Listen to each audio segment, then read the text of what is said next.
Greetings, everyone. Welcome to Before I Do, the show that shares with you everything that you should do before saying I do. This show is for those of you who are dating, single, want to be married, don't know if you want to be married. Our responsibility and job is to help you, encourage you to have courageous conversations about dating and relationships. And remember that this show is interactive. So find the feed, the chat. We want to hear your ideas, your opinions, and especially tonight, if you have a question about dating, a question about a relationship, any question, all questions are welcome, ladies and gentlemen. So put them in the chat area. This is a special edition of Before I Do, our Speak Now Q&A night. This was something that was requested, that we have a Q&A night when we were doing the different themes. Individuals would ask us questions that were not necessarily related to the topic, and that's completely fine. So what we have decided to do was to designate the last Wednesday night of every month as Speak Now Q&A night. And so we're really excited for our first one. However, you will notice that we are not in our typical location. And so we are actually out of the area. We are from the Tampa Bay area, which is right now one of the areas that has been impacted by Hurricane Ian. And so we want to send a special shout out and our thoughts and prayers with those who are in the hurricane track. We want to say thank you to all of you who opened your hearts and your homes and have kept us in your thoughts and in your prayers. And yes, we are safe out of the area. We are excited about doing the show this evening, and you all will notice that we actually have a special guest with us tonight. This is one of my favorite people. This is my daughter. I'm going to have her to introduce herself. Go ahead. She looks just like me. I think not. Put it in the chat. Put it in the chat if you think she looks like a mom or dad. You're trying to poll for votes. He's trying to poll for votes, people, ladies and gentlemen. Put it in the chat. She looks like me. She looks like me. Hello, my name's Charmaine Jennings. I'm 19 years old and I'm in college and my degree is in criminal justice. All right. Excellent, excellent. Well, Charmaine, thank you for joining us tonight. Yes. Again, we wanted to not only as individuals who are experts, we are also lifelong learners. Absolutely. And so not only are we here to answer questions and to share our insight, but we also want to understand what dating is like in this day and age. And so wanted to have Charmaine on to share a little bit about her experience. I told her a long time ago when she was a little, Daddy, when can I date? You can date when you're 16 years old. Yes. And we did that because, again, we wanted to give her a goal, but we also wanted to make sure that she started getting dating experience while she was still in the home. Right. So she's been dating now for 3.5 years, almost 4 years, much to father's chagrin. And so, Charmaine, I wanted to have you share a little bit about what's the dating atmosphere, what's the culture like as far as with dating in this particular age. One thing that me and Mom constantly talk about is the shift between you and Mom's generation when dating and our generation. So a lot of the standards, a lot of culture-wise, it's very different. One thing that I've noticed just being in college and the transition between high school to college is that a lot more people are less attracted to you. The more confidence you have, the more goals you have, the higher standards that you have. So it's definitely been a shift between that and now in college, because you think it would be more of we're in college, you want someone that's focused on life and has goals, but it's actually been the opposite. So it's very interesting. So, and that can be tough because that has been your experience, that the more confidence you gain, the more, I guess, focused you are on bettering yourself, whatever that is, whether it's college, whether it's, accomplishing a goal, you found that less guys or less individuals find you or at least pursue you. Yes.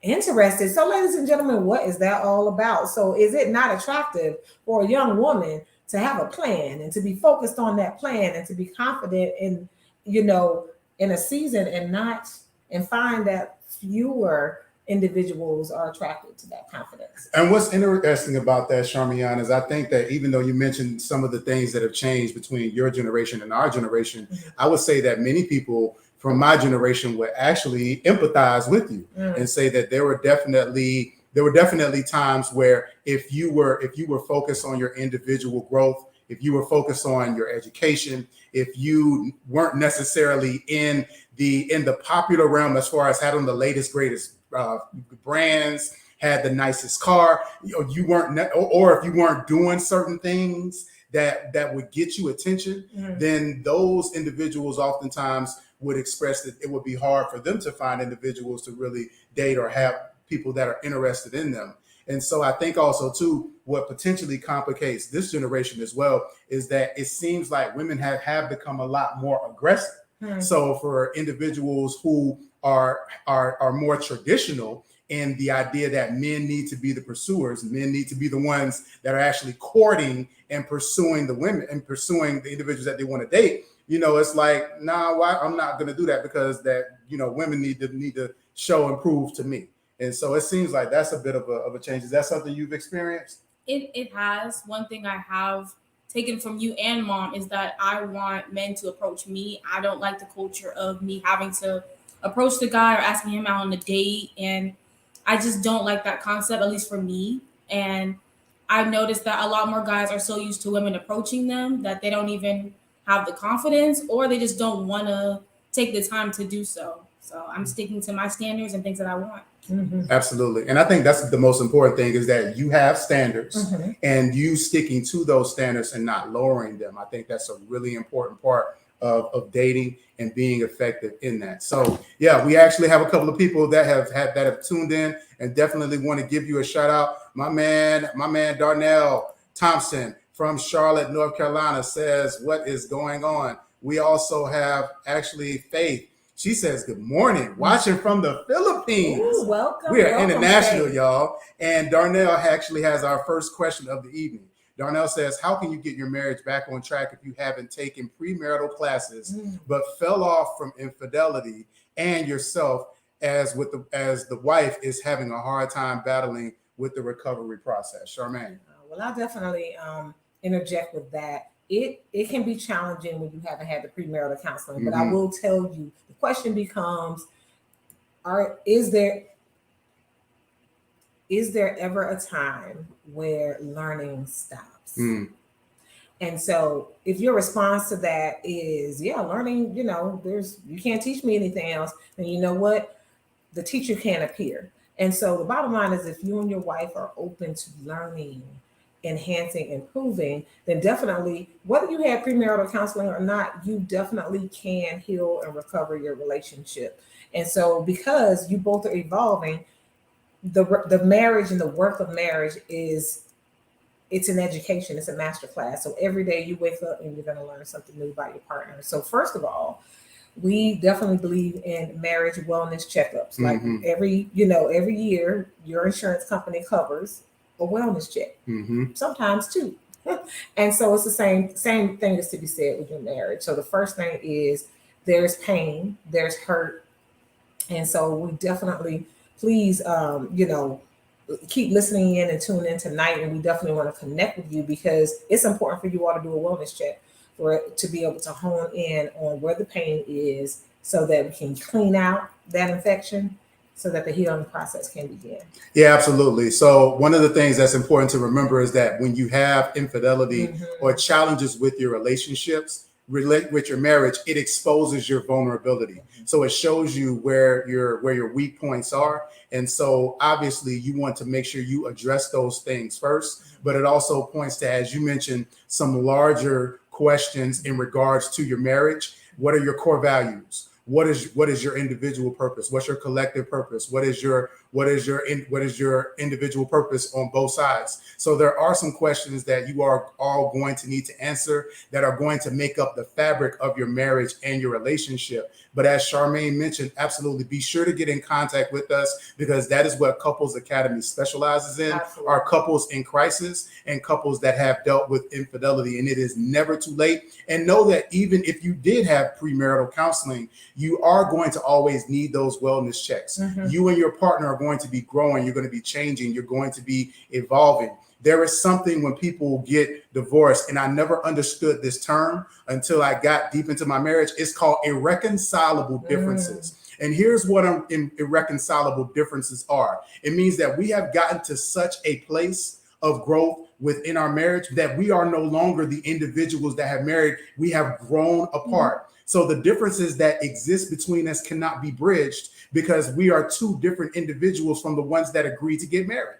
So what you want to do is to help guard against that, is to make sure that you are growing together. Now, that does not mean that I have to be interested in the same things that Charmaine is interested in and vice versa. What it means is that I have an understanding of who she is. I have a respect for the things that she is involved in. And I am also have a role in how I support her in those things. And again, vice versa. So those are the things that are going to help you to continue to grow and evolve in your relationship. But once again, it is not too late. It's absolutely not too late. I just want to add to the fact culture plays a big role in how we recover from crisis.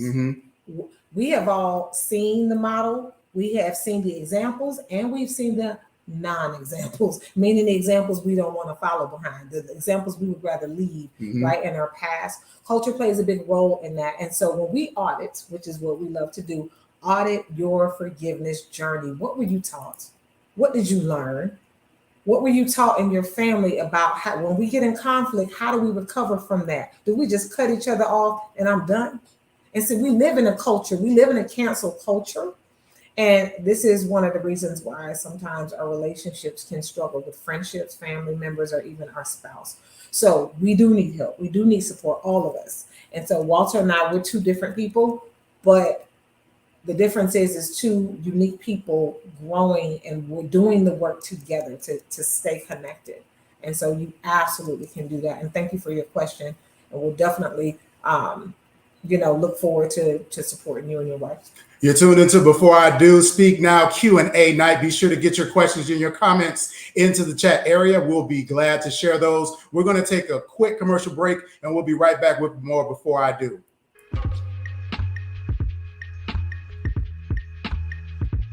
When 45 men from all walks of life come together in one place for one purpose, there is a collective harmony that produces an amplification of power that leaves an impact on the lives of men that cannot be erased.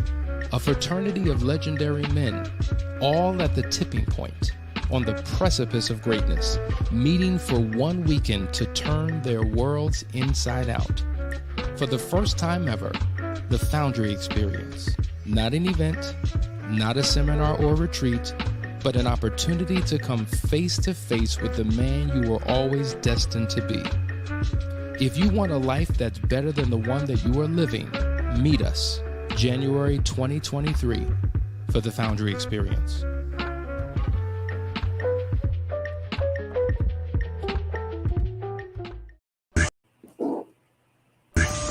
Hi, my name is Shawn Olivier, and I'm from Louisiana. My husband and I came to Last Chance Weekend because it was definitely our last chance. We were lost in the process. Being here is an experience that I can't really explain. You definitely have to experience it. I was the person that thought they will not get to me. My mind is my mind. It is set. This is how I feel. I will not budge. After the first day, it was pretty tough. It was long hours and it was hard conversations. The next day was a breaking point for me. It showed me how much my husband and I really still loved each other, that there was hope for our marriage. I watched testimonials, I've watched videos, and I did not believe it. I was like, there's no way 3 days is going to get you to a different point. Believe me when I say that there is hope, that you feel a sense of freedom within yourself and your marriage. I would not trust my well-being, my love, my marriage in any other hands than Couples Academy. That is my truth. They will forever be our family, our friends. I trust them, and I do not trust easily. If you are struggling with your own self-doubts, your own self-love, your marriage, get here. It is worth it. It is worth it. It is worth it. You're tuned into the show that tells you or helps you figure out exactly what to do before saying I do. This is Before I Do. This is our Speak Now Q&A night, and we are joined again by the lovely and the talented, looking just like her father, Miss Charmaine Jennings. And so, Char, we actually were offline talking about some of the most awkward first date questions you have ever had. And Charmaine, you had a really interesting one. Would you mind sharing it? Sure. So the question was what has been an awkward question that has been asked on a date? And for me, it was what's your body count? What is your body count? What's body, like how many people you killed, or? So body count is referring to how many intimate partners or sexual partners that you've had in the past. And for me, I would understand more if you were getting deeper into the relationship, but that was one of the first questions, not even how old I am. Wow. What's my degree, things of that nature. So I was very, not uncomfortable, but I was very surprised at that was a higher end question rather than other things of what's my major, what's my degree, where do I live, things I just have going on in my life. So I was very curious as to why that was one of the first questions they asked. Yeah, did you infer anything by that question? Like what, for you, I mean, I don't know. Did you judge the other person? Because if somebody asked me what's my body count and how many sexual partners I've had on a first date, after, hi, what's your name again, Charmaine? Oh, okay, what's your body count? I mean, really? At some point, I don't know if, besides not probably making it to the main course of the meal, but I would really kind of question what their motive was. Exactly. Yeah, and especially for a lot of, speaking from a man's perspective, it's an idea of, well, if the body count is high, I'm not trying to compete with other individuals that have gotten it, or it could be the opposite, where that if her body count is high, she's easy. So this is either somebody that I'm either going to lay and play with, but not want to deal with because the body count is high, or this is somebody that I want to have absolutely nothing to do with because the body count is high. But then the question is also subjective because what is too high of a count, and then what is a good appropriate number, and that actually depends on the individual. So for me, I think that that's obviously a very inappropriate question for a first date. But as you mentioned, Charmaine, I think it is an opportunity to inference about that individual, and to definitely make a decision in your best interest as well. So yeah, that's.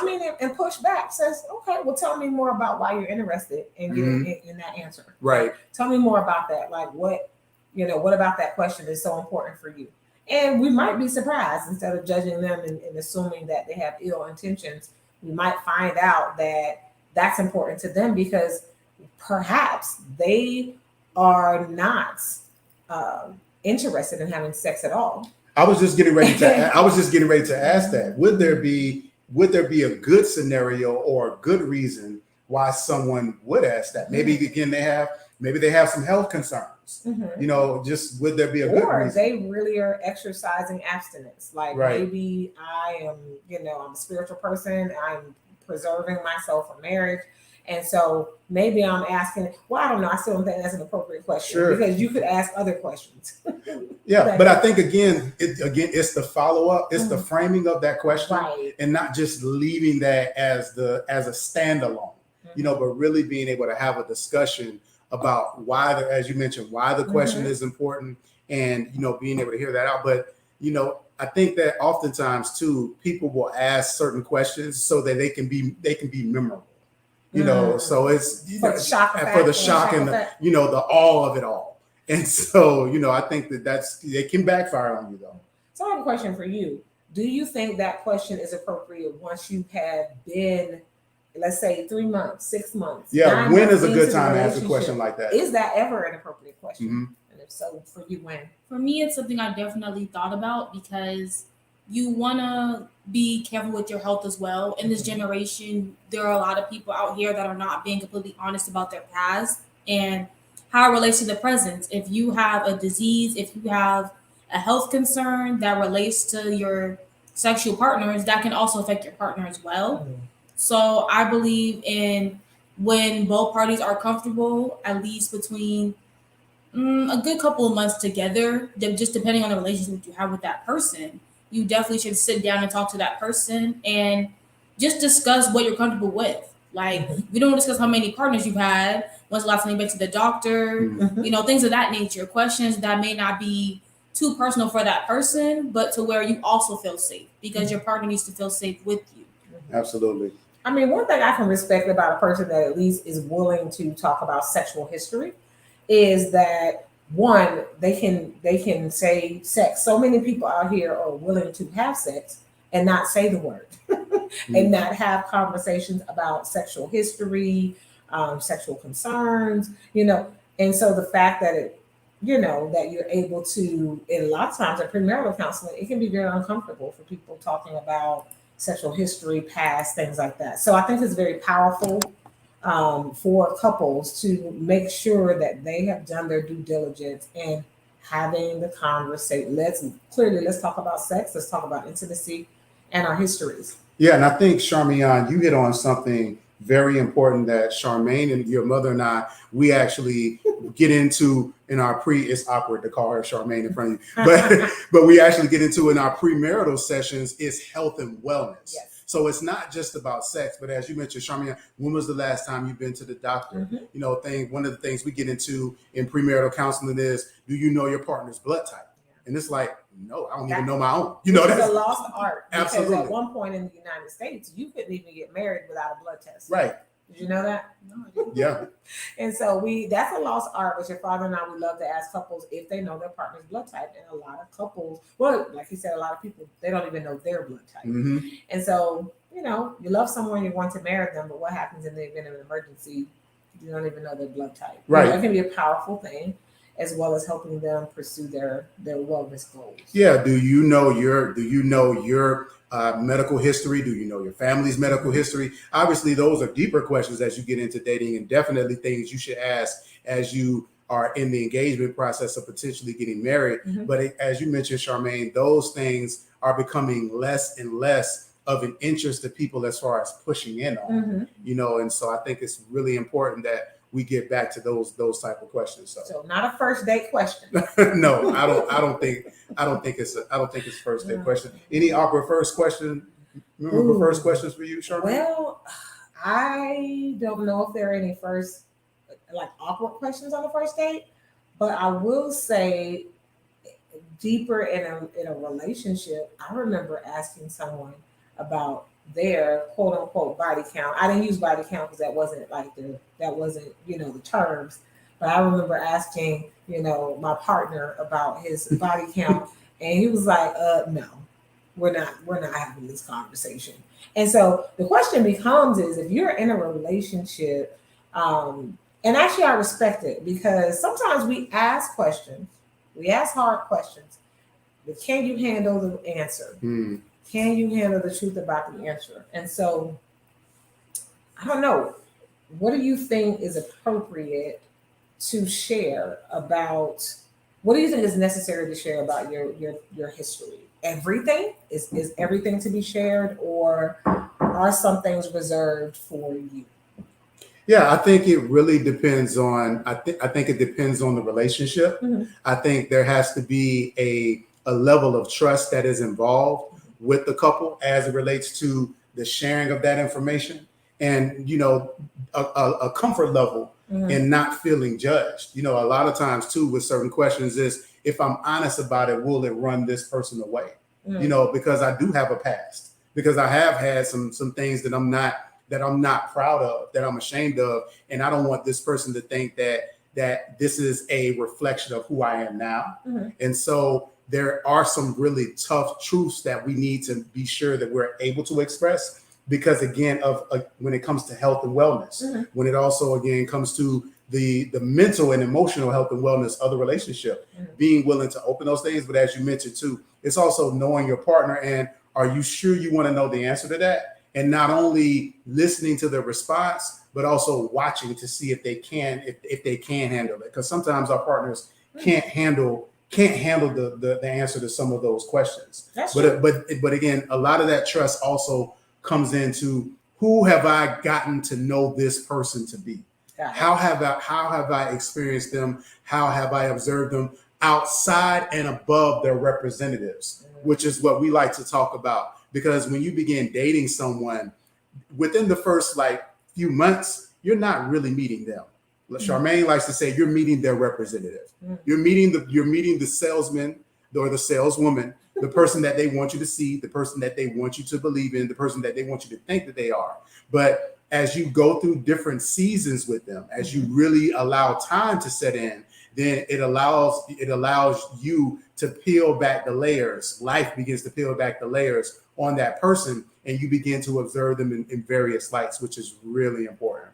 I want to circle back to something that we talked about earlier, but I also want to encourage you, if you have a question, yes, fans of Before I Do, new viewers of Before I Do, please put your questions in the chat area, and so that we can answer your questions. This is your night. This is all about you. Okay, put your questions, relationship questions.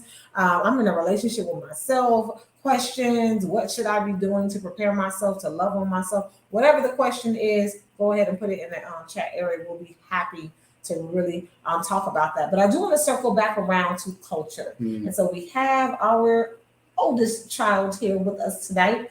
And so what have you seen from your parents? And I know this is a safe space. This is a brave space. I can't make it safe, but I can make it brave. Is it really? Is it really? But what would you say? And again, we believe in keeping it real in our house. Okay, what would you say you've seen model that was a good model regarding dating, even once you're in a dating, and then what were some non-examples?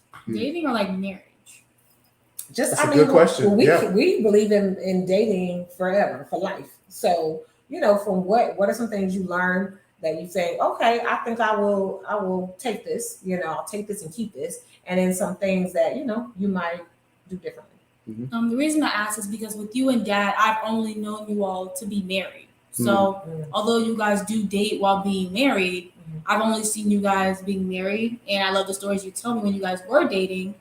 And sometimes it reminds me that you guys weren't always at this point. You guys weren't always at the point where everything was fine and you guys were just this power couple. You guys did go through times where everything wasn't perfect. And sometimes I forget that because of how strong you guys' relationship is with each other and with God.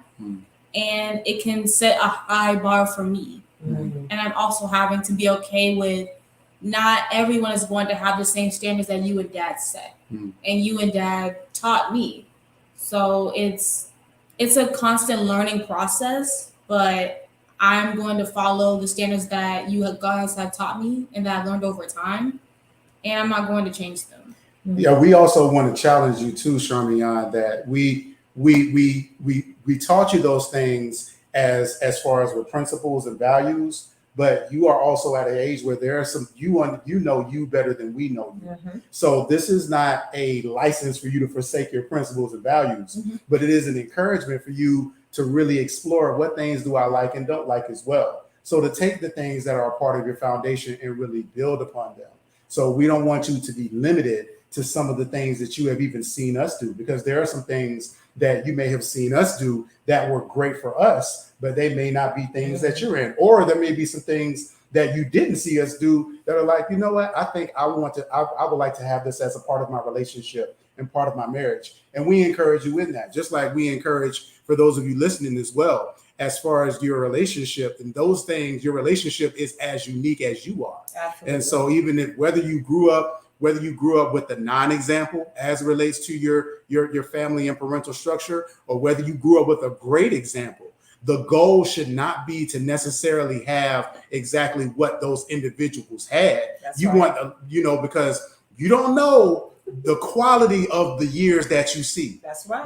We see this person's been married 20 years, this person's been married 30 years, this person's been married 50 years. We need to be finding out the quality of those 50. How happy have they been during those 50? Do they still like each other after all those years of being married? And so there's a phrase that says it's not the number of years in your life, but it's the number of life in your years. So it's the same thing when it comes to our relationship. There's the bell. I forgot to introduce the bell. The bell travels with us everywhere we go. The bell goes with us. But it's about, again, taking our experience. It's about crafting the life that we want for ourselves, Come and on. making the decision to do the work, to really push for and administer hold the standards of what it is that we want from life, and not backing down from that when it comes to the individuals that are going to be involved in it. So, we have, and I'm so happy that Charmaine is here with us. She's home from college, so we're spending some family time together. Yes. But what was it like dating, right? You're 16, your parents allow you to date.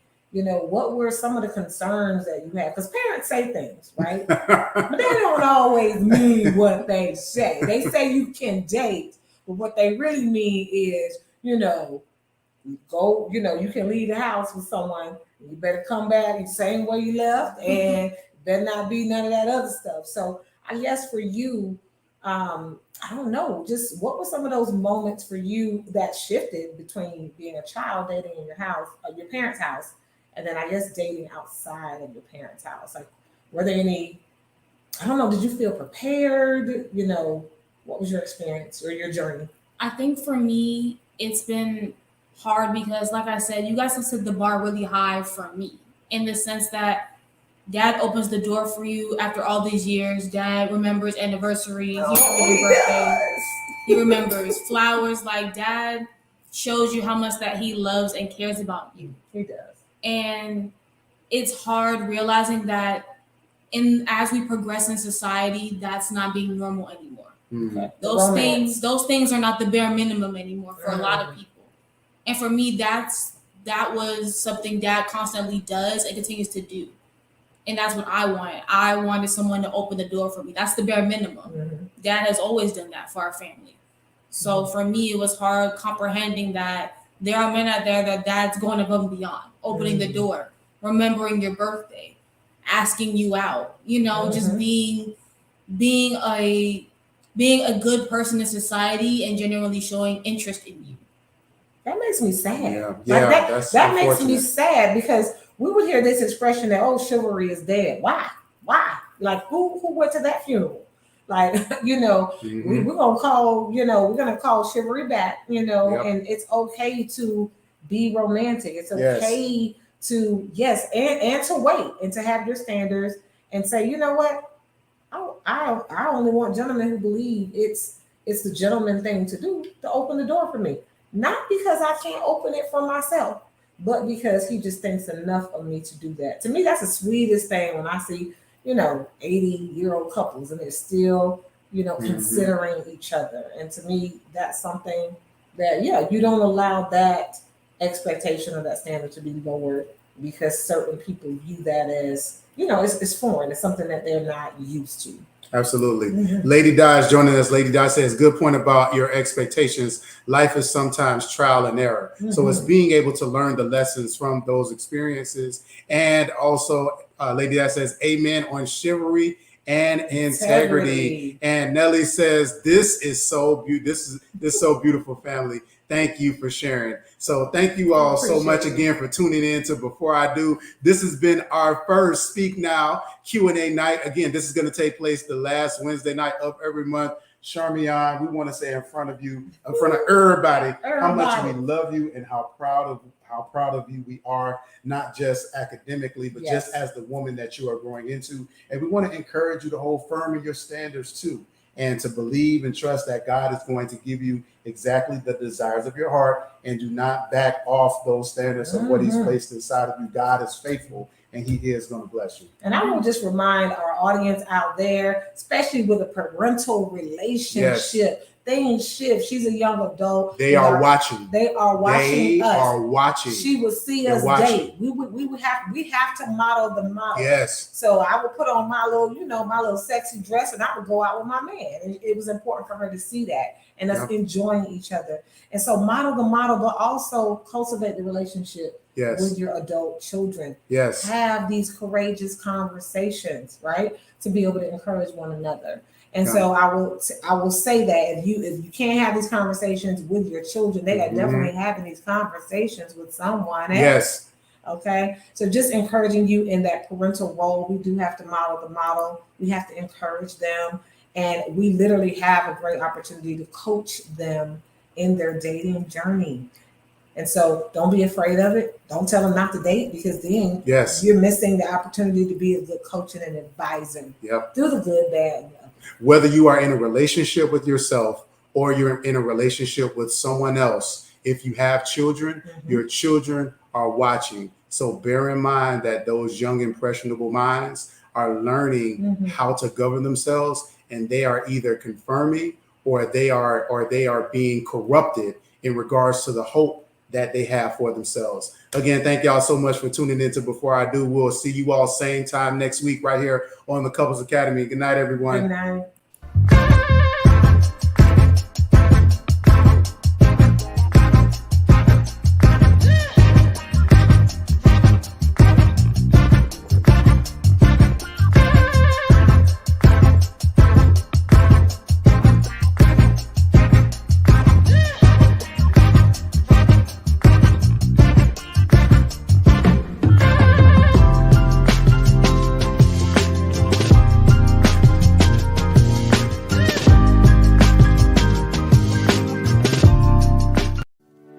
Welcome to the Couples Academy app.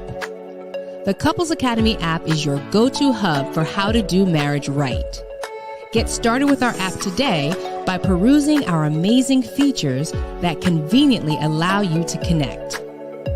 This app is packed with powerful content and resources to help you grow and stay connected. With this app, you can watch our messages, find marriage resources, watch, listen, and read the real-life stories of restored couples, sign up for events, read articles and blog posts, stay up to date with push notifications, share your favorite messages via Instagram, Facebook, Twitter, or email, and download messages for offline listening. For more information about the Couples Academy app, go to couplesacademy.org. Well, I'm glad we got a serious question, I hope.